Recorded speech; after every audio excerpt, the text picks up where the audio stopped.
ya Grace Mandela la pétrolière oyeba ke eye na idéologie ya sika donc soki papa to mama avali kopela awa na kati bakini komitungisa te ya kotinaka mbongo na kini kaka soki obengi na numéro oyo oza mobimba ndeko yo na kini akozwa soin de santé gratuitement na clinique Misunga batieli bino wifi ya opele surtout ke babali na internet au début donc soki ndeko na yo avali kopela olingi oyeba état de santé na ye okoki kobenga ye sali kukuma ozwa ata interférence na nzela. Mama boni santé nakomi bien soki ndeko na yo azwi occasion ya kozwa basoi na mitolite Misunga yebake kuna na ntongo oza mobimba na petit déjeuner mpe na pokwa yebake badive ezali mpe na pointe po okolia okondima teke ozali na hôpital bazali na basale ya opération sans oublier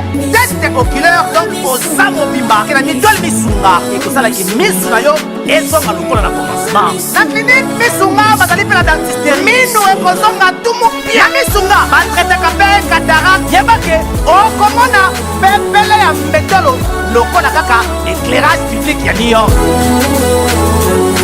Misunga ta santé c'est ta vie alors la clinique Misunga oyo ya Grace Mandela la pétrolière est kembe ezali ezate. Voilà, merci beaucoup. Bana Congo, bande Kobolanda biso partout à travers le monde. Tu es bisaki bino awa na Bruxelles. Biso to salara musala na pema ki parce que ba polémique eza trop na internet. Kinshasa batu kofinga na tongo midi pokwa batu babanga lisusu l'état te kofinga ba para responsable vraiment eza moi pasi na lobaki na pema na ngai natala ba polémique ona musika po Kinshasa balobaka biso bakeni nde to pelisaka moto na lobaki na fanda natala ndenge mboka ngo ezokende na mona mboka ngo ezokende vraiment désordre ya blague te alors na ya mbela bino ndeko na biso Jafrose o abetaka musique na biso ya mboka donc yebo yebi déjà donc to so la masolope ya 7e édition ya festival jazz festival oyo eza na 7e édition to moni auti bongo na TV5 auti na TV5 en tout cas ba artiste musicien na biso congolais ebele basa na difficulté à koleka na ba chaîne internationale ba artiste ebele soki bapesi bango conseil ya kozonga classe po bazwa occasion ya koleka pe na ba chaîne internationale ba artiste musicien belé balobi bazali kofinga bango ndeko na biso Jafrose lelo le 11 lelo vendredi le 11 auti na chaîne nationale oyo ya Belgique ya radio akobetela biso yango ye moko tokosola masolo eza ebele tomonaki bongo francophonie lekaki mbutu batricage ekotaki na kati politique ezalaki politisé tokobanda masolo ya 9e édition après tokokota makambo mususu tokosola pe masolo ya bandeko na biso oyo bazowela mbongo ya Sokoda masolo kobeteza ebele basije za ebele boko découvrir toujours na kati ya émission na biso grand prêtre Jafrose bonjour. Bonjour Ken Piana. En tout cas, boye ibolamu na mboka na biso Belgique po awe koma epa na biso séjour kaka moi tout ou bien oyota la famille. Non, na ye pour na musala. OK. Mais musala nanga sauf que tour ezate pour na beta. Inde pour na la promotion ya festival Kinshasa Jazz Nengo Lobby, la 7e édition Ezoya, Ezoya Mystique. Yango wana fallait na no Tobi Mapé, moi Libanda, hein, pour nous lever la question, on a vraiment amené na Congo. Bana Congo bayaka déjà. Nous souhaitons que batu baya davantage. Et puis Libanda que non, toi na événement moi c'est la fierté à Congo pour compter sur Congo quand on a un combat événement et des références na Congo. OK, merci beaucoup. Tout le monde a ba événement vraiment les cas individuels, tout le monde ba événement gouvernemental. Tout le monde a bandé ko belé ba s'intéresser à te ko ya ko lexa message na ba presse internationale. Na bité idée oyo yelio ezamba la liboso oyo passer message ou bien ba édition nyo surtout oyo ko passer message na ba presse internationale nyo so ndenge to moni o leki na TV5 o leki pe na chaîne radio ya ba Belge. Bon, en fait, on a travaillé en Bango, TV5, France 4 comme partenaire à festival. Les caca, les publicité événements dans la chaîne Bango. Sauf que cette fois-ci, on s'est limité à la collection publicité. On a sur le terrain, dans l'obéla. Et puis on a bandeli. Pour nous, on a visé plus haut. Pour l'édition l'année prochaine, pour les assous qui sont au collègue, on a visé la chaîne Belé. Il y a France, il y a Belgique, il y a Al Jazeera. Donc à terre, Maroc. Donc il faut vraiment qu'on lobe l'événement et puis il faut qu'on prépare bien. Donc tout ça déjà, il y a un partenariat, mais si on a non, on a quitté sur le terrain, on a lobé l'anga moko. On a quitté la paix de la Congolais, baza côté yo. Mais on a lobé la paix, c'est la paix banakin, non, bana Congo et les pays environnants. Il y a un événement de référence, les loyo. Il faudrait que tout au Tchangoka. Merci beaucoup. Alors. Ba condition ni ezalaka pona ko collaborer na ba chaîne internationale net ba TV5 ba Telebef et ba radio ya mboka na biso na bosani kutu kombo mwa muke RTBF ba condition ni ezalaka po tomoni remarque oyo ba pesa ba artiste musicien na biso ya mboka ebele ba bangaka ko affronter ba chaîne internationale mais tomoni yo zo affronter olobi boza pe en collaboration na bango ba condition ni ezalaka po bokoma na ba relation oyo okomi nango mais ba condition na ebité ba concert mongoza nini mais ngai ezali que na komaki na ba chaîne na bango na komeli bango na proposer bango c'est vrai que RTBF na ebeki bango à partir il y a camarade moko oyo bengsa anga na poto tourna liboso na sara na poto en 2002 donc avec un belge donc c'est comme ça que toyeba naka na bango na ba journaliste wana to commence là mais ata pour cela mais aussi il bon des propositions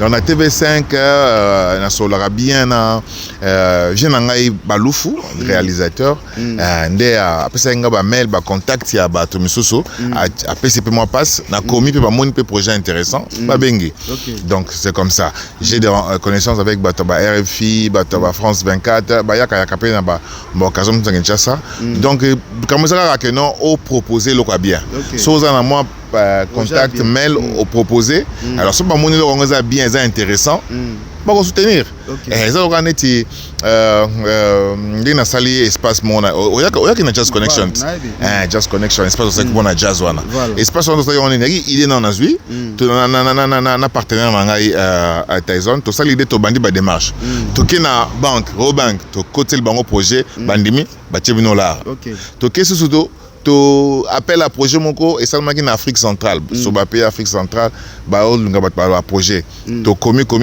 sur ceux qui plus de 60 projets ba retenir 14 et na 14 on va retenir abisso pour ba monnaie qui bien selon ba projet donc quelque part il faut que ba nini ba ko tsara ba projet ils très important même festival nanga touro nous avons un partenariat non Orange pour la nini Orange a un projet na moka financer bleu en Afrique ça le rappelle à projet ngai j'ai soumis à répondre à un appel wana et tant que sur les 10 gagnants nazawana donc c'est toi on a tout proposé loco et puis si ça marche bien merci beaucoup toloba na musique classe c'est important parce que classe n'est que faire découvrir yo makambo ana nyoso komela awa pona bato yo bazo pesa conseil pa ba artiste musicien msusu ba me kozonge la classe pour ba faire avancer parce que monde alelo eza monde ya kozala il est traité pour réaliser ba rêve ya minene na habité est-ce que conseil wana eza conseil malamu ou bien eza conseil mabe o bande kona msusu bazo pesa ba artiste na domaine nyonso toi mokili koyeba est important donc koyeba yango kotanga yango est important c'est vrai kotanga basique autoyebisa ya classe mutake classe azonge tout ça mais kotanga on peut ko apprendre sur l'état netibino na domaine na bino ya presse bozana moyen pe so ibokende ba facile ça parce que bokende ba facile te bozana moyen pe ya ko apprendre même en ligne lelo donc sans kotanga oza rien sans mayele oza rien okoza na ba talent makasi mais so oza na mayele te Rien. Il faut ajouter un talent maël. Moko za la po emba danger msusu soki pe tikezate ko emba no danger wana pe ko défendre pe makambo no nyonso. En fait, talent est bien. Talent des ayo. Talent des apenayo. Mais ce que talent a besoin d'encadrer. Donc, si vous avez un encadrement à l'ongate, au coquin musikate.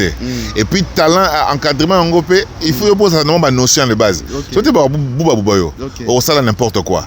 Donc, il faut ajouter au talent la connaissance. Merci beaucoup. Alors, bandeko baolanda biso ebele na ebité. Pour réaliser festival, est-ce que c'est facile parce que festival est sengaka batuba uta ba pays par-ci par-là na habité ya yo soki eza limité ka pona ba artiste congolais na habité est-ce que soko beng saka batu ya libanda pe au sala ndeni par rapport ya ba moyens financiers Organiser festival est facile à ta moquette. Netka na mokili rien de facile. Non mon son no brillant dans domaine mo il faut travailler. Alors pire encore biso botuzo bengi ça batu bazo à l'étranger ba nini. Et ça facile à ta moquette. Mais bon to bandi le loté to mi déjà aux 7e édition. Na fin na bandara jana jazz kiff. To créer moi réseau moi ma connaissance et puis on amène nos projets. Dans un projet na biso non que na un projet na kenet na ambassade ni na travailler na ambassade de Suède na Bangono dans un projet boy tel alors ba soutenir mon oisier en charge artiste na bango na ken ambassade des États-Unis ba bango papa ba artiste ba peso pe mon bon OK ce qu'on a ba sponsor OK mon a boy comme on a ba brasseur mon a bras Congo expliquer boy pam bien c'est bon PC OK papa banque OK donc il faut vraiment que tu la bloc en Antoine il faut que peut-être un réseau c'est très important parce que les réseaux pendant des faux font là il faut être bien avec les gens connaître les personnes oyo les personnes oyo bon mais c'est comme robot et c'est très important mais il faut oyander un projet il y a bien présentable un projet qui peut accrocher. Merci beaucoup. Est-ce que Erozo Code ça va projet ba place nyonso Ozoko ça va projet tangel so ba Orange ozape na ba sponsor rebelle na Kinshasa na ozokuta na ba blocage te ba blocage pesa ngana ote msupo ke petit poto msupo mena pe simbi mais na s'arrange ka pona yebana na ba décideur soit directeur marketing ou soit DG na s'arrange pona mon comme ça na invitaka filière normale le ekoti boye bimi boye ekoti boye na invité ngoma mingi na mingi na saranja non fona yeba qui décide là-bas fona bete mbala moko donc les arandé wana RMOP les arapé simbité mais jusque là ni mais ba msupa ko se plan non été c'est pas la prochaine hôtel et aranango c'est pas tout le temps que on réussit RMOP et simbaraté mais on a d'abord la passion il y a le Congo. Et c'est comme ça, il y a des forces qui permettent d'attaquer ou réussir dans l'été, mais au sein quand même le combat passer là. Merci beaucoup. Tout le bayo posa kacha oza mutaba réseau tozo ka pour ba sponsoriser yo faut que tu na kacha ba réseau système. Réseau système nini? Non, toi qui il paraît za ba artiste belé ba la mikolo na Congo que non. Ba sponsor bazoya makambu na bango te po bango baza na kati ya ba système wana te o ba artiste ba kota po ba bando pesa bango ba sponsor na facilité yango moni ba artiste msusu ba bazo pesa bango ba sponsor te po baza na kati ya réseau te yango na tuni est-ce que yo mi côté là déjà na réseau wana yango bazo facilité yo ko pesa ba sponsor follow ba non raison za nini na ebi na raison ngote non raison za qui pede lelo eza showbiz o simbi monde balobi na Congo soko za na monde ya kipedete ato beti ba porte nyonso ba ko fungolo ata porte moko te to monaki selo azolela makasi rien à voir avec Bisso rien à voir donc rien à voir c'est le travail les talents et puis le courage ya yo moko ya ko aborder bato so na moni mutu moko na bi net na solena venanga ba lufu na bi ka azana mo ba contact à ouverture vie betanga maboro moni nini OK ça va fungolo lio il faut avoir le courage et le talent et puis il y a le pays bien mais wana eza choix batu misusu mais rien à voir avec Bisso kasi eza langage bande ko na yo ka ba artiste ya Congo ba lela bazolela bazo organiser ba événement minene mais soutien eza penate ba beta ba porte ndenge tout ba porte eza toujours bloqué il faut faut avoir un réseau. Okay. Un réseau, il y a bien. Un réseau, il y a Masola à Simaté. Mais il faut se créer un réseau et il faut chercher à s'entourer d'un bateau, Baroko Fongolayo, Masolo, il y a bien. Ce que c'est quoi, non? Moutangaza Moutasima. Yo utiliser la relation, mais mais comme je dis, moi, je n'ai rien à voir avec tout ça. Merci beaucoup.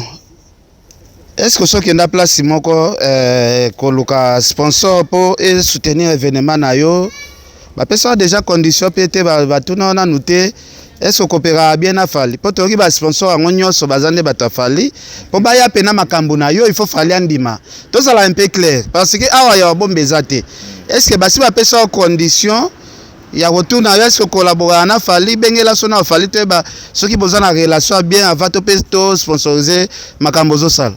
Non, et bandaboni bateau na gagné wana non na kutela maonyo wana ata mukete bongo ba lo ba falinde a bloquer ba sponsor wana moye ba ya ba événement ba tezate yo poza muto ça l'événement munene o za 7e édition yango na lukaki na yeba point de vue na yo par rapport ya ndenge ba artiste na biso ya Congo bazolo bato ebite ba loba po ba bebisa réputation fali po ba bebisa fali mutu mabe et on a tout nappé président Jafros parce que il y a pas un moto azo sala ba événement chaque année ou ils a 7e année avec événement il y a lobby azo so ba sponsor na facilité il y a komaka il y a musique à sangisa na biki facilité à makambo zo kende mingi na biki honorable Zakari Baba je te salue en passant na habité oh batu ba loba qualification fali le loi lati pour na ba sponsor yo pe moto zo so ba sponsor o lobeza vrai ou faux. Bon, dans ça, je n'ai pas de détails à mais je comprends que dans le cadre du monde, il y a Bangokuna, on leur accorde ça, mais ça n'a rien à voir avec Makambo. C'est la réalité, on fait de notre mieux pour bosser, pour présenter le mois bien, et puis au représentant, pas partenaire. C'est vrai que c'est très important. Il faut bien abattre, il faut percer davantage. Il faut toujours qu'on fongolayo. Mais que non, mututel, osana mututel, tout mututel a calé, pour na mututel non, non na mwana ngote. Mais ok, n'est pas un projet, moi aussi m'bipété côté musoso, ça arrive. Voilà. Au baisser ma beaucoup, faut toujours continuer. Merci beaucoup président Jafros. Na habité aux obènes ça combien d'artistes au Baoutal Bandamboka. Alors finalement, artiste on a 4. On a 4, ça fait 2 groupes. Tous en a chanteuse moro belge d'origine chilienne, Constanza Guzman. Ariana na accordéoniste moi mystique nani Tur Florizon.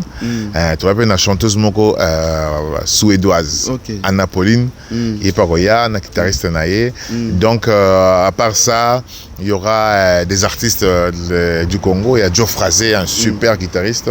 Il y aura un ami de Brazzaville qui va venir, Miles Bantimba. Un autre groupe de Kinshasa Jazz Group Motosala pour la jazz accompagner l'artiste. Donc et puis une guest star congolaise, une surprise. Tout quoi annonçant Kaming était star congolaise moi ya. Yamunen. Star comme ça chaque fois tout ça la rendez-moi na salon on a Papa Wemba, na salon on a Fali, na salon on a Tatiana Cruz, na salon on a Ninita, na salon on a Librator, na salon on a Mombi. Donc ainsi de suite faut qu'on continue donc à nos pays dans salon on a Star Morazapé en vogue. Alors Aoya Star Morazapé en vogue. Alors, il y a un besoin d'orchestre. Il y a un mais il y a un orchestre. Il y a 2-3 ans, mais tu jazz et puis tu peux essayer standard jazz à travailler à présenter. Mais dans un sentier net, il fait côté de moi ça va. D'un pour le star en vogue Mikolo. Faire côté qu'on appelle Azamaka, c'est Mikolo na Kinshasa. Ouais, faire rigolo à acteur mené à secteur Nabiso et je pense qu'il est à même il y a Kosala vraiment à Togo. Mais c'est vrai qu'il y a un contact qui était pour l'année. Je serais ravi à contacter dans les années qui viennent. Okay. Mais Aza un des artistes actuellement au top. Ok, merci beaucoup. Alors, pour te conclure, tu as une image. Nous avons na TV5. TV za radio T, TV za image, TV preuve à l'appui. Date ya événement za na mois nini, jour nini. Événement le 8 et le 9 septembre 2023. Donc, les arbres Camille à Kinshasa pour renforcer les préparatifs. Donc, le 8 et le 9 septembre à la rue du Jazz, c'est-à-dire derrière les galeries présidentielles, dans cette market, balabala na topé sango combo, la rue du Jazz. Tout le monde appelle toi Luana ou ebetaki na stade des Martyrs. Est-ce que tout le monde appelle la lumière moko côté Kamboka na biso ou bien il y a bien le caractère simple normal n'engé tout le monde qui clôture il y a stade des Martyrs. On a clôture ouverture de. Est-ce que le kandenge le cas qui lumière qui toko ebetaki na ouverture ou bien le canangoka simple n'engé tout le monde qui clôture il y a stade des Martyrs il y a francophonie.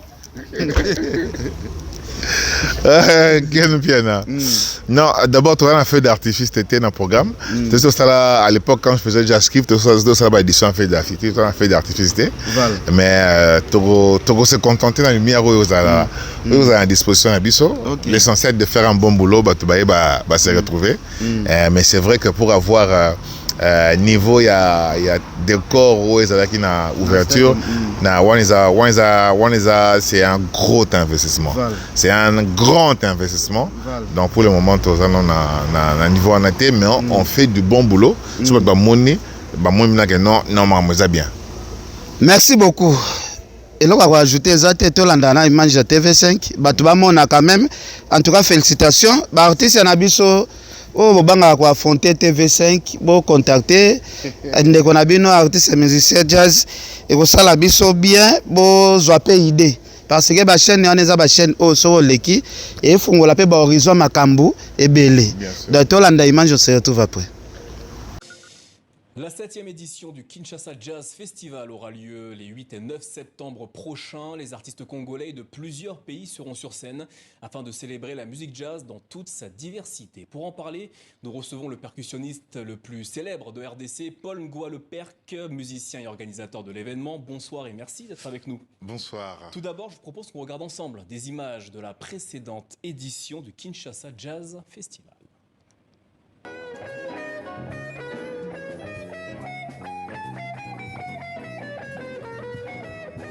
Can't you see what you do to me? You got the key to my heart.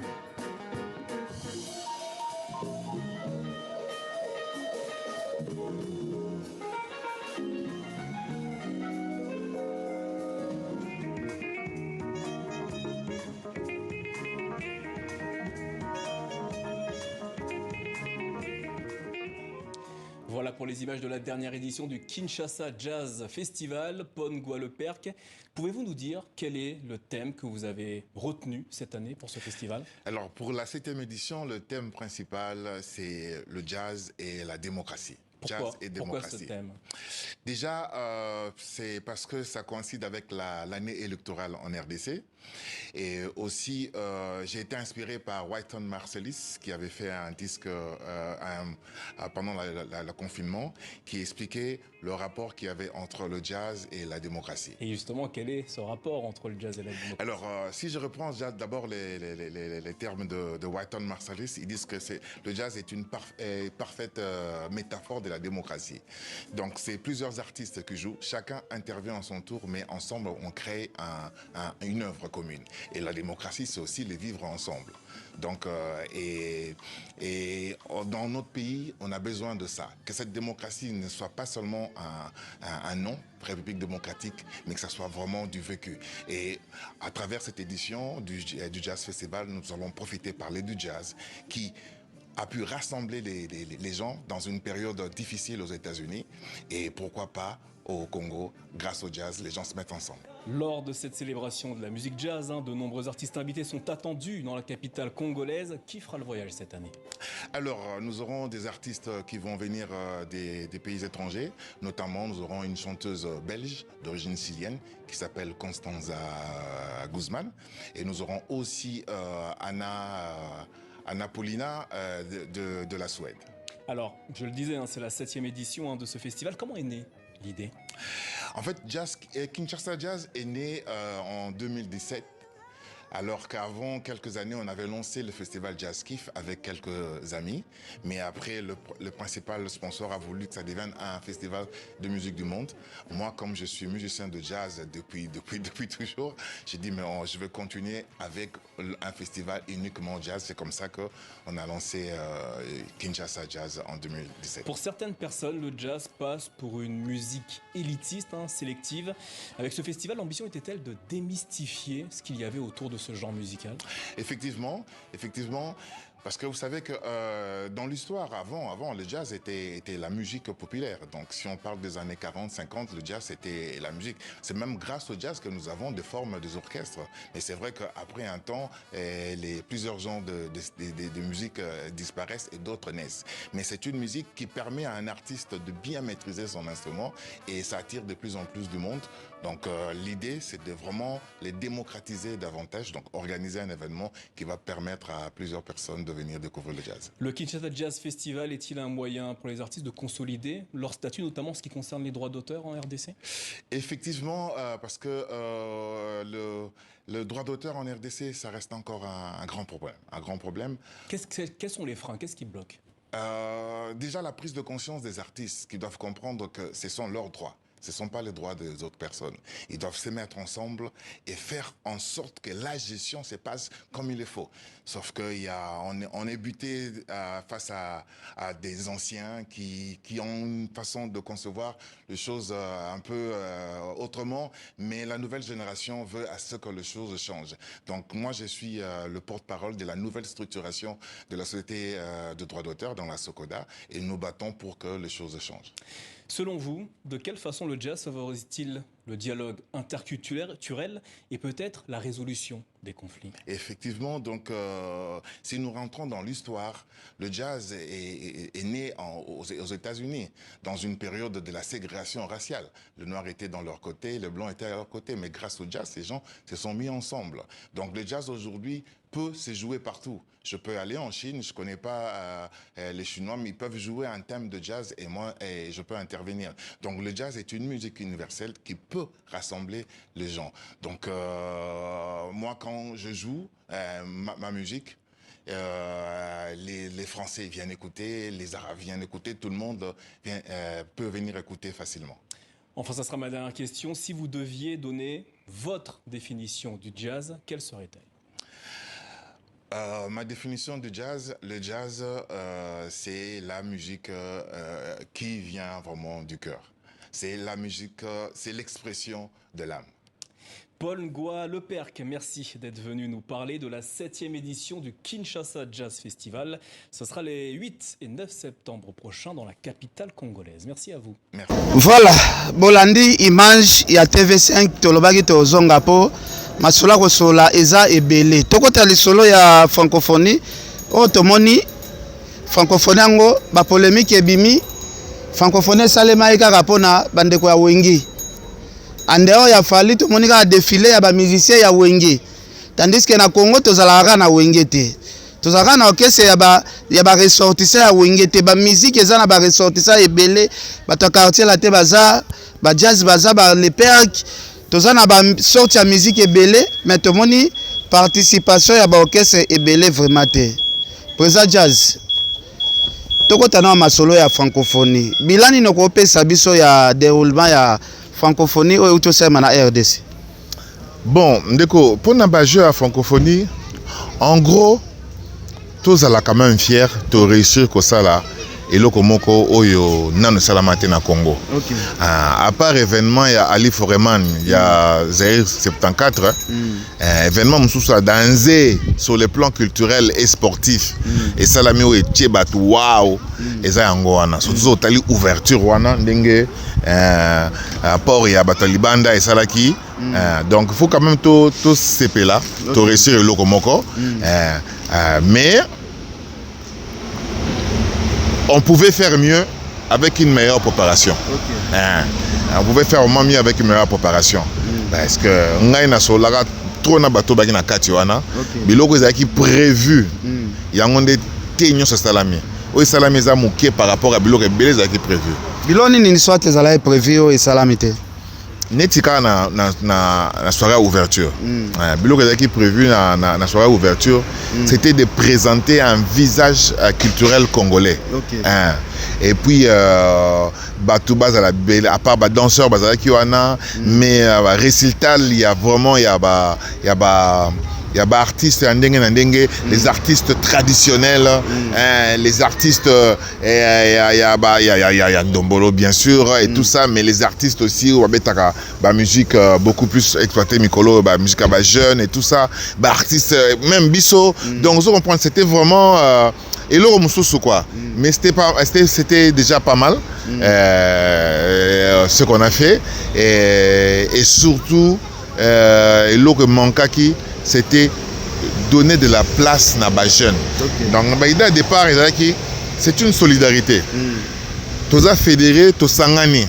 Or, biso na souka komi bato kabwani. Ngambo bake ngambo bake boye. C'est échec yangwana. Et puis couper sa place na ba jeune. Parce que ba jeune, il faut pas sa place. Eh bango faut pas ça là. Pour bango de ba diriger le lobby. So bo pesi bango place c'était, ba osala musala bien té. Et puis bango à leur tour ba ko semer kaka monde encore. Or faut to semer monde ko fongola masolo. Merci beaucoup. Alors, est-ce que ndenge idée zwama kité ya représenter peut-être ba icône ya musique na biso atajo ya ouverture ya francophonie kota la Kofi Afandi awa Bozi Afandi awa Evoloko Afandi awa Venio Kalongo Afandi awa peut-être ata ba yemba te mais bamona quand même bateau bateka kapena drapeau ya mboka bateau bateka image ya Congo na musique ne fiskata ata ba représenter mais ko fandisa bango ata na place d'honneur ndenge ba figure bato wana ezalaki te ba présenter biso ka 5e génération na ouverture na clôture. Est-ce que côté na makambo pene kendaki bien? Bon, on a évité ceux qui il fallait que ba nyonso wana otangi bazala ba mbuta nanga que je respecte bon surtout on a évité mais je pense que quoi inviter bon peut-être qui m'a bêté mais on peut quoi intervenir. Ce peut intervenir et ils ont un problème parce que nous on tangi wana ba basé belé on tangi ba maikate on tangi ba souzi ba lokwate ba souzité ba grand prêtre baza basé belé na secteur na biso ya monde ya ndoule quoi. Donc moi je pense que ndenge na yoka ki ba préparatif ba lokwa kanza tout il fallait ba intervenir. Voilà. Non quand même que faire et peut fallait être dans la cérémonie d'ouverture. Non,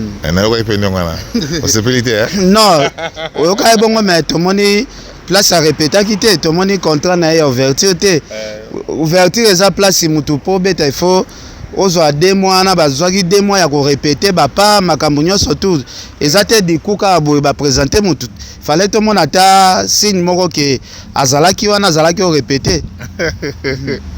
Non, frère Aza, je pense jusqu'aujourd'hui Azaki est le seul artiste qui a signé directement dans le comité national d'organisation à jeu. Tandis que l'artiste a signé dans le comité mais dans le producteur exécutif, dans l'organisateur côté exécution. Pour toi dans le comité national vieux Isidore a dirigeant dans Mutasuka. Comité national. Il y a une organisation. Isidore a dirigeant dans Nasuka. Pour Azaki Liboso Bazaki Obachi Balekaki. Na ba msuba lekaki na suka Isidore ndaye ko diriger ngo mais comité national yem ta osama mtsotu na comité international sikoyo ta mamba yokani exécution ba pesi ngo sikoyo na batu misusu dans exécution une partie eza Vivendi et une partie eza Hyproxie il y a Jésus Noël donc batu ba betaki wana soit ba signer na Vivendi soit ba signer na Hyproxy. Neti makambo de l'africaine wana yaki Hyproxy. Hyproxy na tourné à travers qui na bato misoso. Mais ce qu'on fait il y a signé directement na comité. Comité national. Comité national. Alors, quand tu na yokaki nzembo na ya regarde-moi. Neza qui choisi pour apprécier en haut parce que non seulement ils en ont français et puis ils allaient mélange il y a rumba na moi musique musuzu et puis ça moi le romo. Alors les idées c'est au départ il y a un été salami na suka ba salika au boka ko sala parce que déjà tout le monde raté ba jewana pour toujours 4 ans de préparation te mara na suka na poser une question OK si on a 4 ans de préparation comité international nde bandaki préparation makambo ou bien comité international Toyoka ni comité international et celui na Congo. Congo andimi Congo à mettre en place comité national. Et tobandi au préparé. Et comité national ba banda makambo depuis kala. Mais ba retard. Et ya ko tomber période où il y a FCC cash. Moni ba guerre wana. Ministre des sports aza FCC, ministre de la culture FCC. Ba msou cash. Donc et puis qui mo bimba ba de foot la immeuble ba msou ba détourner mbongo wana. Donc et comment tellement buzoba on a perdu beaucoup de temps. C'est Nasuka Suka Awa. Et puis le président Frappa qui a dit non, il faut salama. Nasuka Suka Awa nde toyeko kolamuka. Mais le comité national fait le grand ligne. Et ça dit au moins tu bon nous expliquer le gouvernement na parlement. Mais le comité national Azali Moto Oyo a décidé de tout le programme. Assez surtout. Mais comme il y a Azali Moto Azana ba orientation, exécution à côté Sayango et pas il y a direction ou exécutaka. Et alors une entreprise conseil d'administration Azali institution à Sokoda, Blaise Boula, président du conseil d'administration, va décider maintenant ce faut salama, va passer jusqu'au DG à exécuter Makambo. Donc ce exécution va passer en haut, Vivendi pour Azali déjà montou ya boîte ou ya Canal Plus parce qu'on a Bolloré, il y a organisé presque mingi. Il y a des gens en Afrique, mais dans le monde en expérience non makasi et puis va passer peu d'agence il y a Kinshasa neti Hyproxy ya Jésus Noël. Alors baza artiste na so ba signé qui mingi na ba agence wana. Alors tandis que faire et a signé directement na comité. Donc le comité a utilisé en tant qu'ambassadeur il y a francophonie. Bon, l'idée au départ il y a un ambassadeur et belé il y a francophonie et puis bah travailler mais le spectacle qui prévu au départ c'est même pas ce que ça dans ce cas ça quand même moi quelque chose quoi mais il est bien. Il est vraiment bien. Comment spectacle Nanzembo il fallait que ça l'ouverture et soit qu'il y a la préparation mais bateau préparer quitter soit qu'il y a la préparation côté anande to mona ezo pesa moi mobulu. Alors parce que préparation oyozolo la préparation à la veille, c'est-à-dire tant on m'a commis exécution, souka. Mais on gagne le bezali bien avant étape. Pour répéter un bandagi déjà sali banini et puis l'équipe les qui nango à la veille événement. Moi je parle vraiment en amont, qui prévu vraiment avant. C'est de ça que je parle. Merci beaucoup. Alors tozo continuer na biso kaka nde makambango ezokende batumsu ba réclamer. Bon, qu'est-ce que ça qui est belé? Bah vive la musique malgré papa mbazate.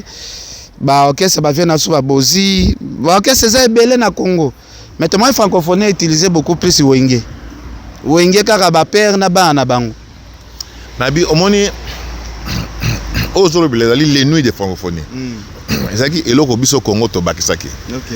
To le to bakisa espace moko en dehors il y a ba jeu. To betarango moi festivité ça moi ska moko boya activité culturelle et ça qui prévu ils aka wanate il fallait à la coutu na ba cité ils la pina boké na bandal nini moko périphérique moko za na betaka ba nini boké na ba lemba boké na ba ils qui prévu za nding wana donc ba cité ça la moins belé alors mais bon compte tenu il y a préparation en bongo bah pour na explanade du palais du peuple mais erreur on ngai na moni pa na bango bo poni expérience le peuple bo so sur 3 ou 4 artistes parce que sur 3 artistes ou 4 comme ça après comment changer moni o baxi c'est pas mal hein photo comme ça artiste un grand nom mais ce n'est pas ça tous les visages culturels il y a Congo les lo oso vandi no ke na nganda hein ko na bar o vandi o ka pena musique ebeta wana au moins na pena batu muspa tchaki kuna musique na ebeta mukie kolenga bato ba yakite ba tchaki monter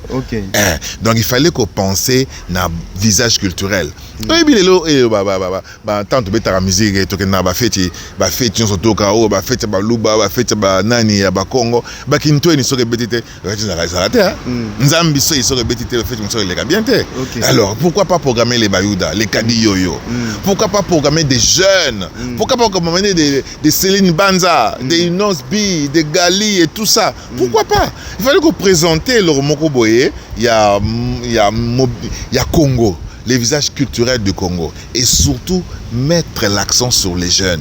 Il faut investir dans les jeunes. Il faut investir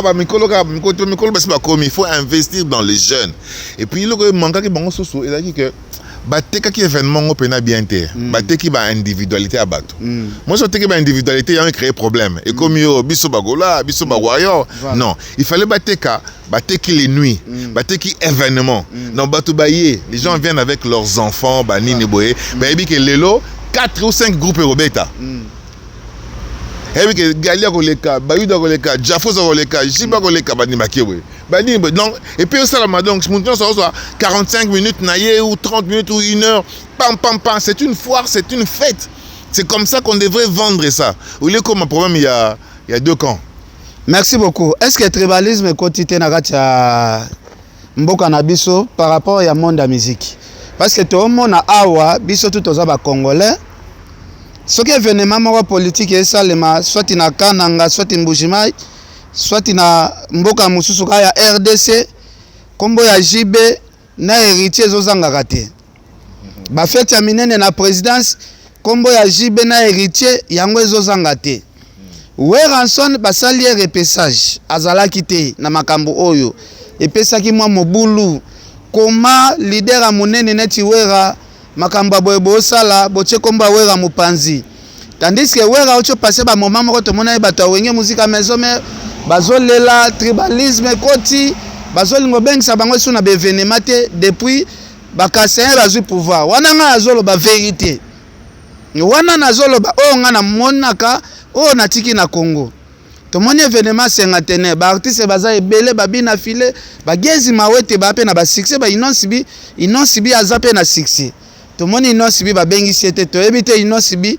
soki mpo na Goma soki mpo na nini toyebi te eza point de vue ya bato ndenge baotindelanga ba message est-ce que ça là qui bien kotala ndenge baklassaki événement bongo kombo ya Wera ezalaki sous isolé.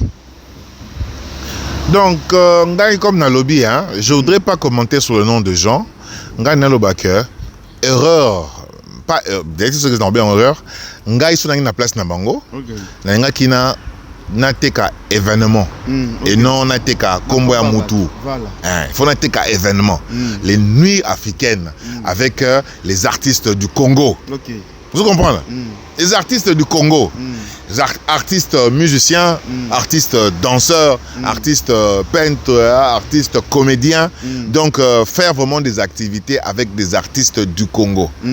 Et Congo n'a pas besoin surtout il ne faut pas privilégier Batumoro Boye. Non, il ne faut pas privilégier. C'est l'occasion de présenter le Congo autrement. Et surtout la jeunesse. Webi to passa pe na moment ya président na biso Kabila événement muneno esalemaka na stade de Martyrs o sangsa ba artiste ya francophonie o le kaka o ezalaka organisé pa ya Zakari Babaswe to monaka à l'époque bato mingi bazala loba régime oyo ezo combattre orchestre JB boye na boye to monaka pe ba musiciens nyonso ba beta BCBG et beta raté tout o pe balinga ba isolé Wera. Est-ce que kokoti sa politique na kati ya musique et ko créer ba division te makambo ndenge zoken? Bon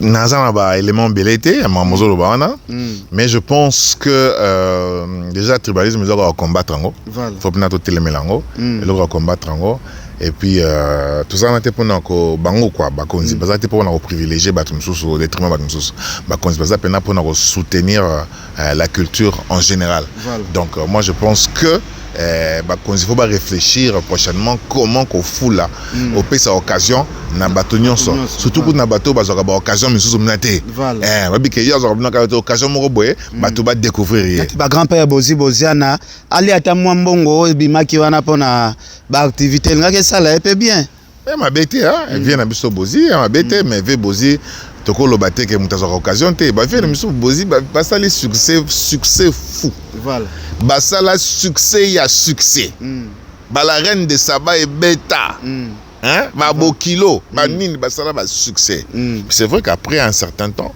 mon tour à kita tout le monde n'est pas comme Kofi hein Kofi a presque le seul oazo nini boy mais na ba âge apeka petit ba viona vous comprenez est-ce que les loso ba vie ba kitinde na ba événement mboka to ko s'intéresser na bango te to bosana ka nyoso basala pona mboka po ba kiti na si mamnanga na lobate pona ba ke non programmer bango neza ko pesa bango ba occasion te to profiter pour ba kiti te baza ba vieux ba sala makambo et ce sont des icônes sur l'occasion ko beta ba beta sur occasion beta te ba beta et lelo oyo je pense pas que faut bango ba bunda sous ba we sabani parce qu'ils ont tout fait ba vieux ils ont tout fait lelo oyo il faut ko bundande pour les jeunes faut ko bunda pour la jeunesse et il faut ko teka quand un événement comme ça, il faut vendre l'événement, il faut vendre le Congo et non vendre combat tel, mantel, tout tribu tel.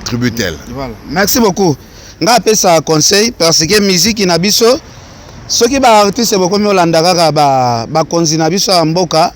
En tout cas, et si les saraba artiste, tout le monde a na époque ya Mobutu, Jibe Mpiana azalaka nde chouchou ya famille présidentielle, camarade ya Saddam Hussein.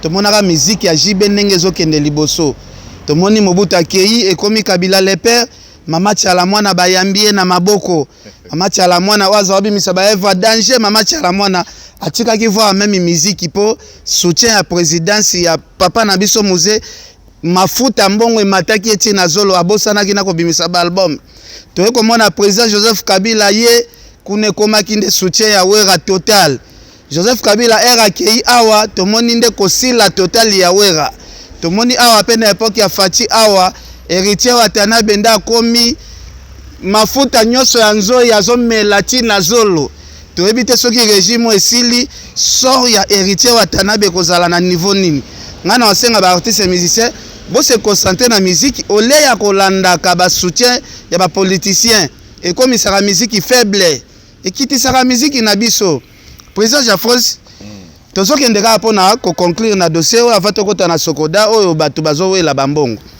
yo poza musicien yo pe ba sollicita ko na ba événement minene oza parmi bato oyo ba isoler bino ba raisonner kutu trace ya musala oyo bosala na Congo te esala ki onde nini ndenge ba sollicita ki bino te bon ngai na sola qui particulièrement na ba organisateur nini ba agence oyo bandeko na soleil na quelques amis là et puis bah mon idée en bien baba qui ba ko programmer nga mais après na mon moi une fondation côté et jour à souka ba obenganga jour à souka vraiment na zoga appel or ngai jour na voyage qui déjà mais bête déjà voyage déjà attends la voyage qui déjà alors na ça quand même vraiment pour dire que dans un tel genre d'événement surtout bah nous devons préparer ba spectacle il faut présenter le Congo dans son entièreté le visage culturel congolais mobimba genre la musique na bino monani kuna te bah oui hein, malheureusement hein, on a été or il fallait occasion on a quoi mais neti au départ ndinga na beki lumino nde fala sala nzembo ya hymne lumino obi lumino il ne fala sala hymne ya francophonie mais après c'est mis sous mais quand même Macintosh aye ko sala nzembo wana et na se plaire nzembo wana kitoko parce que vraiment ça a cadré et cadré pendant donc ayembi d'abord francophonie et puis a songi si ba cri na ye ça là qui moi moi elengi moko boye. Alors au lieu de programmer batuba ya kobeta kaka ba yo nzem non ezalaka. Hein? Bon, moi neti nabi kozala mtafali me permettre nga na loba quand même moi moké dans la landi de cap aya sali prestation na ezali kitoko. Mais azu musique neka ninge betaka na ba disque a kati yango yango pe ko beta kuna.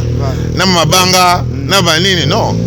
Donc il fallait la que non ate o eza pona nini pona na osala playback devant les gens nazwa ba musique nanga na longola quand même matala biloko musu na kende na fallait que arrête travailler na studio la matrice azana na studio et Alex pianiste on a vraiment jeune frère nanga pour beta pe na Jafroz et Alex elle est à Saliango à longoli ba lead alongoli mabanga vous comprenez à kesikoyo ayembi pena avec sa voix normale et ngesa bien ngesa là vraiment autre chose ata ko longola mabanga mais to mona pe ko ta faire akeko yi ko longola mabanga mais kombo ya mama Denise na président de la République a multiplié ki yango ebele net ya zo embela bango na francophonie na sili siku ko lobate mbala moko attaquer faire penza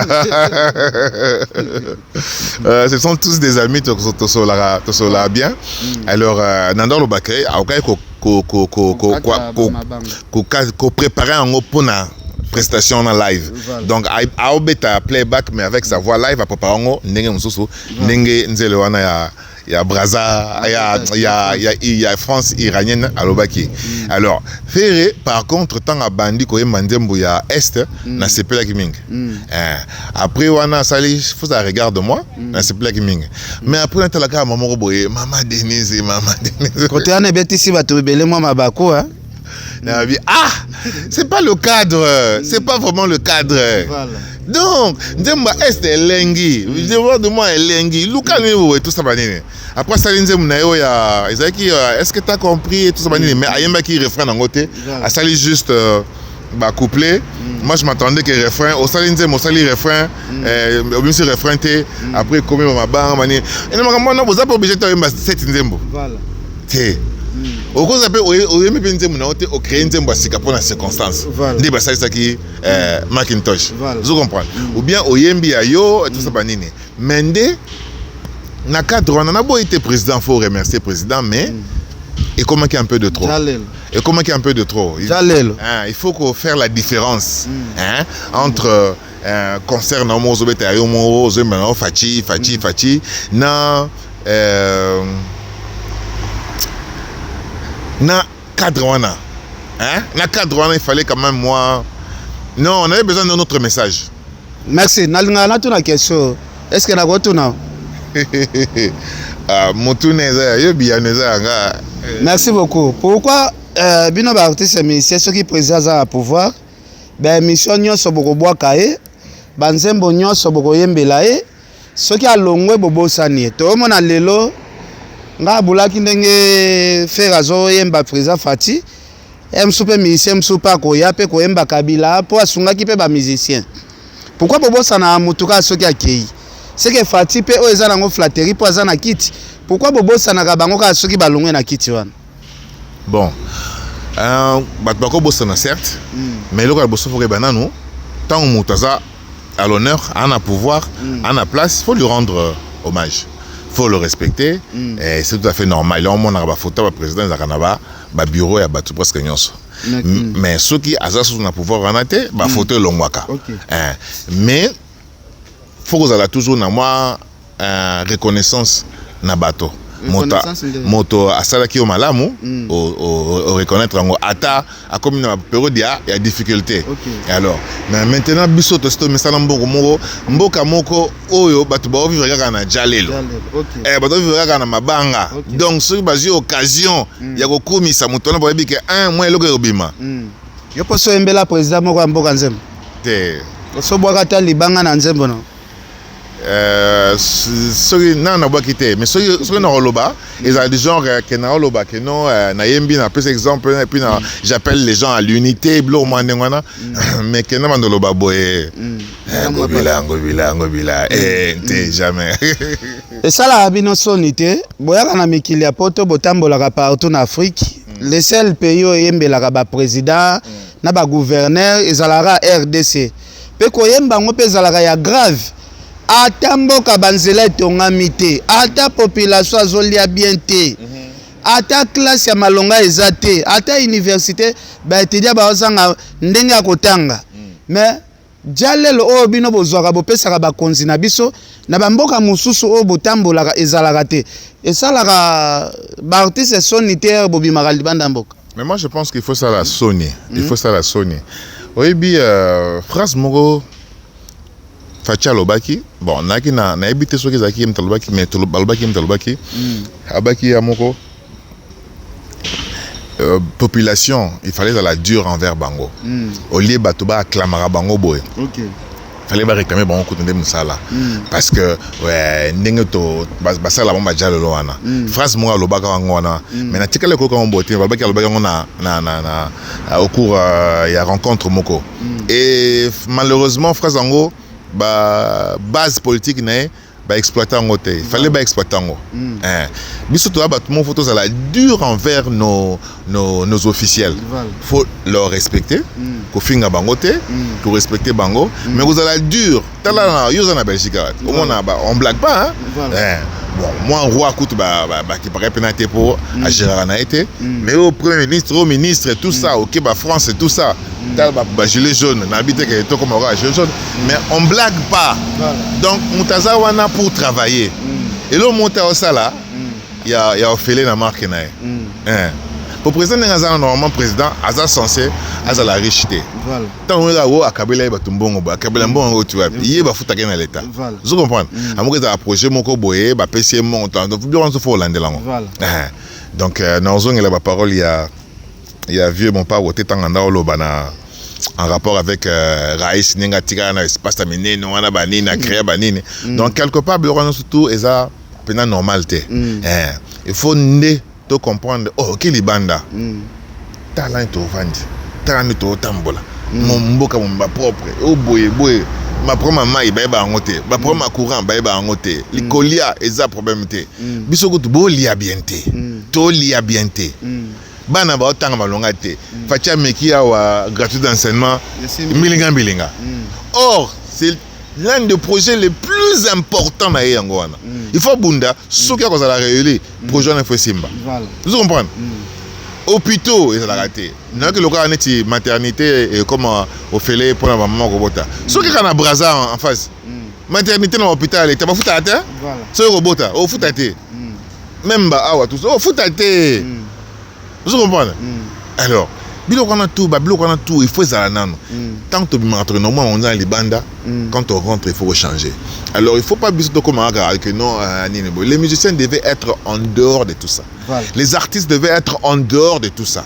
À moins que yo ça la partisan, le non ngana koti UNC, na partisan, je partage la vision de Caméré. Là on peut te comprendre. Mais ce sont parce que parce que yo 1 il faut être en dehors de tout ça. Il faut vraiment être en dehors ko sundo la bilo ko wana yo sala musala na yo. Et yango wana quelque part j'apprécie Fali. Merci beaucoup. Fali Pop en tout cas koyembela na kobwaka bakonzi wana namona anete za ja na été. Nga sengaka artiste et musicien po yembela mokonzi mboka. Osala jalelo soit annoncer biso okoti na parti politique na ye okoyemba neti banzembo o bazoyembela mobutu na ba MPR.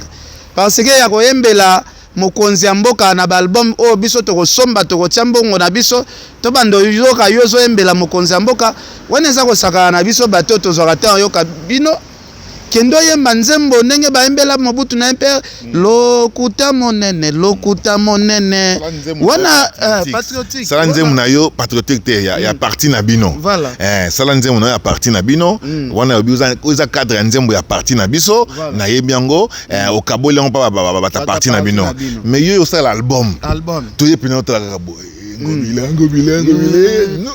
en plus il peut séquence ya ngobilango neti Zando Cécilia OK Zando za madofolo salité et ça passe na lobila ngati que non naza contre te nga je respecte ces gens là tu vois mais je comprends pas que d'abord en tant que autorité il fallait ba komona bango za ba komona banga voilà il fait la combat au banga prison déjà c'est na boaki présenté zo banga ozobi moto yo aza autorité na ko boka autorité za prison na bamboka neti awa za prison non bon prison te mais ça dire au monaco do sambisa Bah au moins autant combat. Est-ce que gouverneur à Belgique il oyembiende ba embela Argentine au côté présenté? Au côté prison, je ne pense pas.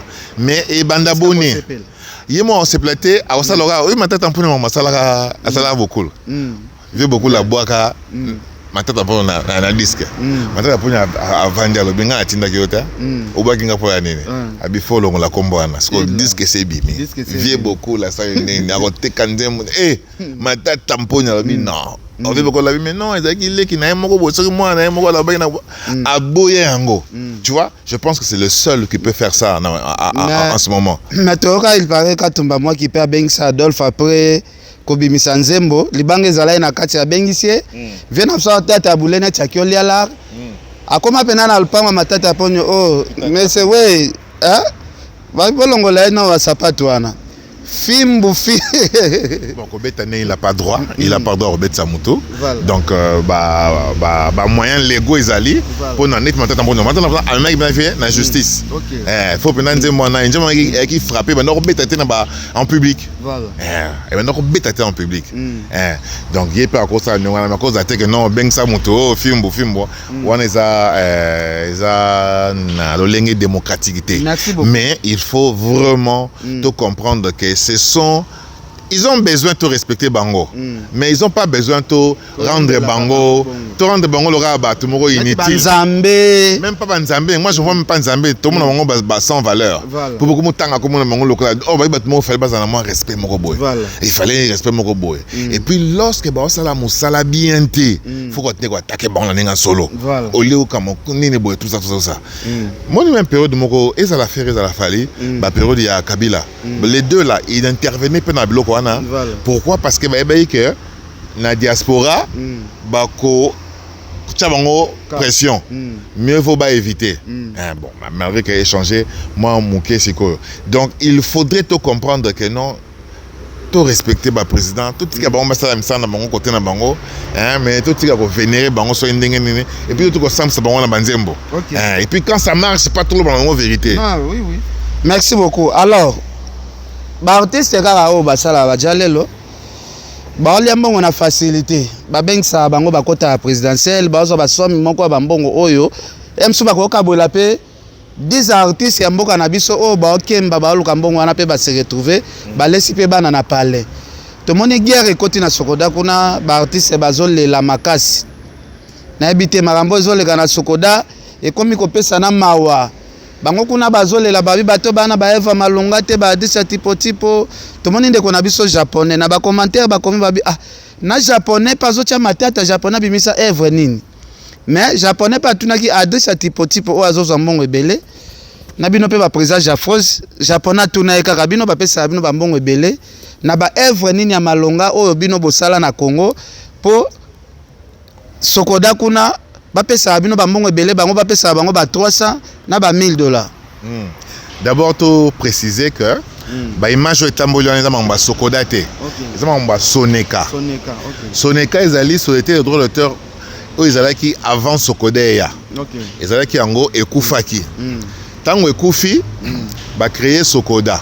Tant to créer Sokoda, il fallait que Sokoda ezwa elle est passée elle a passé ya malamu na ya mabe azwa yango a continuer nango azwa liste ya ba membre kala acha yango tout ça banini il s'est passé quelques désordres Sokoda a continué presque yemoko Soneka siko a continué à sali dossier na ya liquidation pour bénéficier na mbongo moko ya l'état l'état azalaki na nyongo moko boye autour à 100 millions zoka 100 millions de dollars pour na ba œuvre de souveraineté. Tazalaki na nyongo ya 100 millions. Ya ba œuvre ka ba musicien so Congo. Ba musicien ka te ba artiste. Ba artiste. Au moins ni nzembo lokola. Debout congolais. La Zaïroise. Nana mba ngote. Et mama wapi na Congo mobimba. Salut au drapeau mon bébé mba ngo partout. Et mama libanda na ambassade na banini. Donc vous comprenez. Ils ont œuvre batu basala ateza œuvre au l'état je vous maison na hauteur nango nezo ka teka ba droit bani na cadre wana il était profit ba pesa bango ba droit vous comprenez alors œuvre lokola Papa Loufoua et que quoi fikine vous comprenez au moins ni ba kango ba photo banini non ça vend les pays ba œuvre lokola ba tokufa pona Congo. Vous comprenez? Ba photo bato bakanga ba photo ba président. Ba moi biloko melango. Vous comprenez? Ba sala qui calcule biloko nous surtout wana. Na ba redevance audiovisuelle. C'est-à-dire ba mzembu ba film, ba clip, ba ninge beta kana na RTNC depuis OZRT RTNC a foutu à droit d'auteur des sangana qui pèse autour de 100 millions de dollars. Alors démarche moyen que salama ba ko réduire en autour de 25 ou 26 millions de dollars. Alors nem tozo yoka ke montant ngo ebimi. So que pèse solo te ebité, so que pèse ndambo te ebité, mais te yoka ke non mbongo ebimi. Alors liquidateur Bwenze inda sala ki ba démarche wana ba vie d'Ondas, na ba vie ngalufa. Bon, de ça il va démarcher wana. Puis tu veux que comment pèse bato bambongo. Sur base de quoi ba pèse bato mbongo, to yebité. L'essentiel kaka bazo pèse kaka bato mbongo. Comme que o mso yeba pèse yo 2000, o mso pèse 5000, o mso pèse 3000, o mso pèse 500. Fika ba longolo na liste okende déjà. Yango monaki ba artiste mso ba yaki wana ba nini ba réclamer ba nini ba tout ça ba nini. Donc na kati ya ba droit, to za ba droit d'auteur. C'est-à-dire moko wa bongo sali nzembo na ye. Mais tant que sali nzembo, nzembo nga sali, msosi ye azui texte na mélodie. Mais siko nana sali arrangement ya nzembo wana. Droit interprétation za la rate. Nazoya. Nani sali arrangement ya nzembo wana. Nani a composé musique. Pour y a composé texte na mélodie. Mais au mona boye Suzy Kassé yande a composé la musique. A chilongo guitare, a chilongo batterie, a chilongo ni a composé qui. Alors. Et puis na katuana batubaya ko beta ba interprète. Or na ba interprète aussi le fomboya ko beta en tant qu'interprète. Mais il fallait sur que interprète, il fallait ko beta nini bosi bo sali ligne de basse bo komiango yaye a beti. Mais tant que yé azo ya ko créer so yé moko ba ligne de basse na quelque part azo participer na interprète. A combien na kati composition. Participer quelque part na composition. Mais sur qui a coûté bo beti basse. Bo pesier partition yo beta di wana interprète mais interprète pe a futa marape interprète so neti emso politique cause emso auteur emso 75% peut-être interprète emso 25% mais interprète pe a futa maka. Or si connait boka ba toka ba japonais na imi na manzemu na été emso pasala banzemu mais a beta combien de nzemu ba metuna na neni ni poto ebinza ba japonais te na Congo mais nzembo ya japonais beta na wenge maison te. Ah, en tant qu'auteur. En tant qu'interprète. Interprète, ok. En tant qu'interprète. Il y a ça mutasima, non? Oui, parce que interprète est la montre, mais même tango nani chanteur moko boy, na pesa exemple atalonga na papi Kalombo. Tant aza chanteur ya nani ya Fali, ya orchestre Fali. Tant aza ko interpréter nzemoko. Aza à cause de la montazo yemba mais aza ko interpréter. So ça nzembo na c'est autre chose. Mais interprète peut pas foutre à épée. Yango moini na poto en France parce qu'on a spédidam na adami. Ils ont la structure moko et je la ba interprète. Ba interprète on ezali même ba danseur. Oh ba danseuse ne ba binakana. Ba bidwana. Ba pe na ba droit na bango ba futaka. La danseuse c'est pas un droit d'auteur. Droit d'auteur ezali moto a créé la chorégraphie neti venemso Lambio Atika Biso.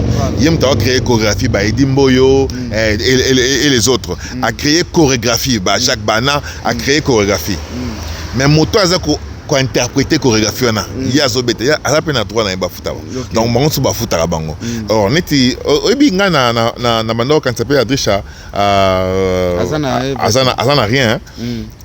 Azabanze mna ya sala to mona album ne acheté mais après na hôtel mais oh abeta na album batebe auti na ba orchestre ba madilu auti na banze mbelo comme oh yenda beta nzemo oh yenda beta nzembo oh à part que ça ba cœur na ba lead na banze msusu mais en tant que batteur pour qui batteur vous comprenez donc il mérite pas ça peu moi le romo boy n'en parle même pas de l'ofombo vous écoutez ça alors vous comprenez donc c'est-à-dire na auteur an ba parnaé na interprète an ba parnaé na compositeur an ba parnaé na arrangeur an ba parnaé producteur peut an ba parnaé éditeur peut an ba parnaé batunion surtout ba na parna bango mais sikoyo il y a des pourcentages ils a prévus dans dans les principes de la gestion et on peut bateau. Mais ces pourcentages-là ne sont pas respectés. Sokoda respecte en côté, depuis Soneka Salangote, Sokoda respecte en côté, et en plus de Obunda pour m'en échanger. Mais en attendant, mon Soneka est bimi et au créer ce qu'on attention parce que nous sommes non, il faut qu'à battre Soneka. Mais à l'époque, Soneka a sauté mon corps. Bisous au parti l'État, parti congolais.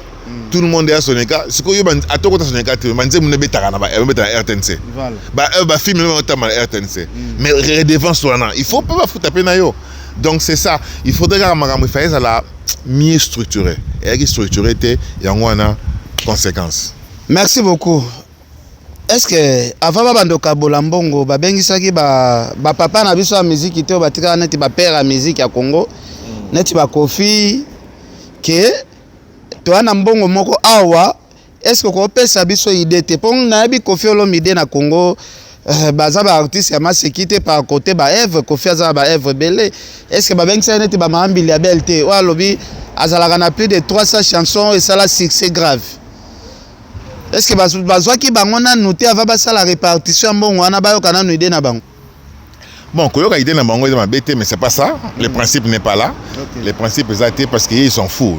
On a ba games plaza ba musique na beta ba ça que normalement mais ça on a ça té il y a que principe est allé basa la calcul à onginda à ozambon na et puis la période moi zo belé période moi qui azamuké ça dépend il y a ba succès il y a ba œuvre na donc c'était pas forcément que no beng sa bango et tout ça banini parce que comme tu le dis hein une personne le rôle Olomide oups aza parmi bato yo bazana ba un millionnaire en droit d'auteur. Voilà.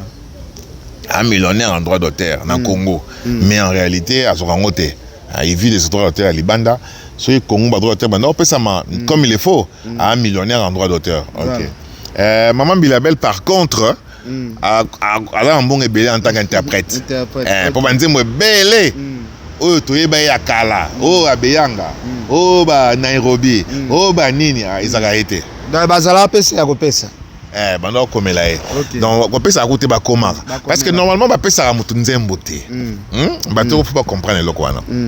Na domaine il y a propriété intellectuelle. Toi na propriété intellectuelle, ça divise en deux parties. Partie mozaka industrielle, au monde na propriété industrielle. Il y a ba marque Moutakria Mercedes, Moutakria Nini, Moutanetinasko Festival en Ranchage, c'est comme une marque.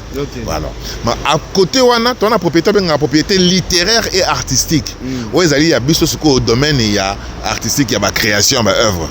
Donc, ceux qui ont créé œuvre dans le monde, ceux qui ont créé œuvre dans le monde, et bimate, au protéger en gros, les faits qu'on créé en gros, et comme il y a eu libéla. Même au tekeli muto. Moi, on tekeli peu muto té. Et bah droit. Et comme il y a yo libéla, ou bien les droits moraux. Mais bah droit n'est pas yo. Mutu pas que ça abeti lo na mo boye. Au monde que ça qui bientôt règlement donc il fallait pas betongo boye, betongo mettre boye changer ngo. Parce que ça œuvre ya yo. Mais ce que les droits patrimoniaux, et ça ce que yo tant que œuvre est exploité. OK. Vous comprenez? Œuvre tant que exploité, ils ont côté ça, bah droit. Et bah droit on a et ça ce que ya yo. Na ba kamisusu, au côté ka ba droit patrimonial ça dépend. Bah kamori dépend et dépendra na ba nini boy. Mais normalement œuvre ça ya yo. Vous avez non œuvre ya comment il y a ni na biso ngirengiri Eldorado. Œuvre ça yé. Non so ko pesa ki mopao, o pesi fali de o pesi pesa bango ba yemba. Même ata ba sombi evezaka ya yo. Ba ko somba pe œuvre te. Bongo pundeli basengela ngombo. Zo bana biso te. Ba ba pesi yo veste na nini tout ça ba nini boy. Oh avec une seule œuvre au kotongela un immeuble. Voilà. Vous comprenez? Et puis au bando jour na ba droit à œuvre wana patrimoniaux pendant toute ta vie. Et puis sur au koufi et dépendra na ba pays. Mamboka msusu pendant 50 ans. Baba nao ba héritier no bando vivre nango. Voilà. Vous comprenez? Tala bandi ma Michael Jackson. Monde betarati lelo. Pendant 50 ans ou 75 ans, ça dépend des pays, bah on est bon. L'équipe comme ce qu'on a domaine public. Mais les droits moraux et aussi la œuvre, non, et triller comme il y a mutum sosunté. De ça, la notion et aux angabiso bat ba comprendre té. Oh non, mon ina tekela mutum nze munanga et tout ça bani o tekela kenze bonene. Hein? Si qu'on a tout na pe question, on dengo lobi maman Biliabel. ya rôle ya mingi côté ya interprète. Est-ce que papa ou Mbappé aza tokotia na même catégorie tena mama Mbiliabel na ve na biso Madilu système? Madilu naibi pendate. Madilu j'ai pas vraiment de détails sur hier. Naibi qui va blom soit comment. L'on soupe va ça mais veut beaucoup le bien à interpréter belé. Surtout ya waze kwa ndetro na ya Kofi. Ouais, Kofi waze quoi ba Maika, ba Suzy, ba Lokwa, n'était bon album émotion Lokwa ça makamoni ouais. Makasi ba waze belé. Ba waze belé ba comment ba nzembu. Donc à la fois créé un peu ya Yemoko, mais à la fois il a été un très bon interprète. Donc Soki, Tobandiko appliqué, répartition, en tenant compte vraiment des principes de la gestion collective, je me suis dit que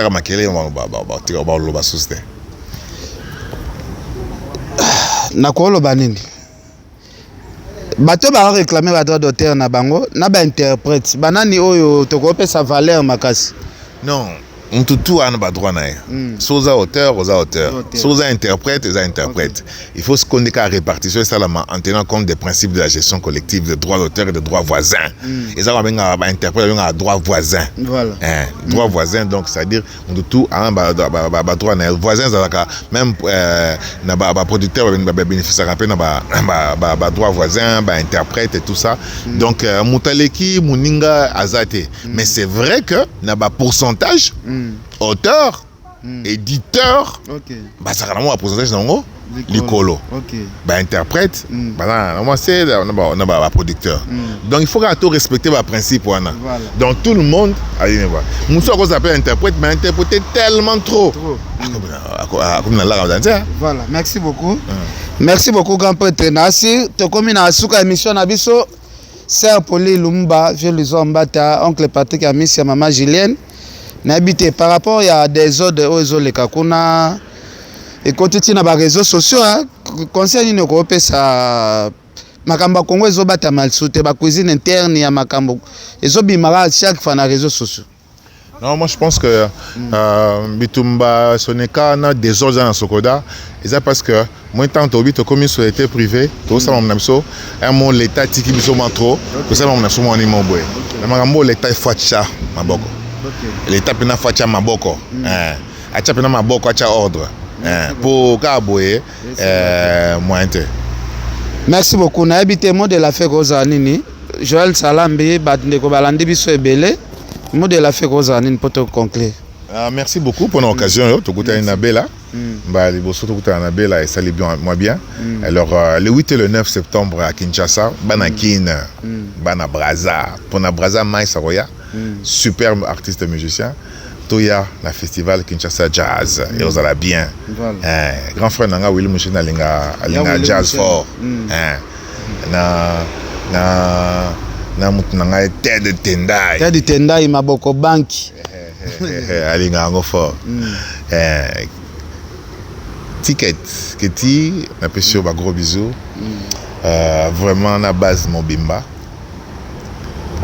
Naya Winnie Mandela et Patrick, donc précieuse, bon surtout Karine, bon anniversaire dans retard, Magali Kazadi, moi à Paris, donc vraiment le 8 et le 9 septembre, Mote Mingi, na équipe nous surtout, où il y a accompagné pour nous organiser événement Oyo.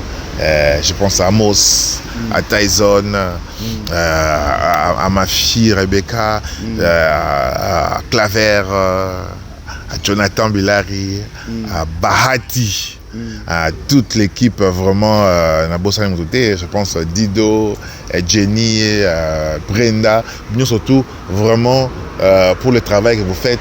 On soutient Eric Nice et nous surtout tous se retrouver pour un très bon festival le 8 et le 9 septembre. Merci beaucoup. Merci Tosuki Wana. En tout cas, Bolandi Conseil. En tout cas, place Tobeta Libaku. Beaucoup me la vie sera en commentaire. Vraiment, plaisir à toi, Yakoyamba, grand frère Nanga Jafos. Ou à la musique ya Kitoko. En tout cas, tu écoutes à Mokili à Poto, na Belgique. Tu me dis que la réalité, les Kanakini. na mwa ba réalité to mona libanda mboka moya ko bomba ezate soki tozo bomba mingi mboka na biso ko avancer te to senga comportement ya ba artistes et musiciens échanger comportement ya ba politiciens échanger comportement ya population échanger pour mboka na biso ekende toujours liboso. Merci beaucoup.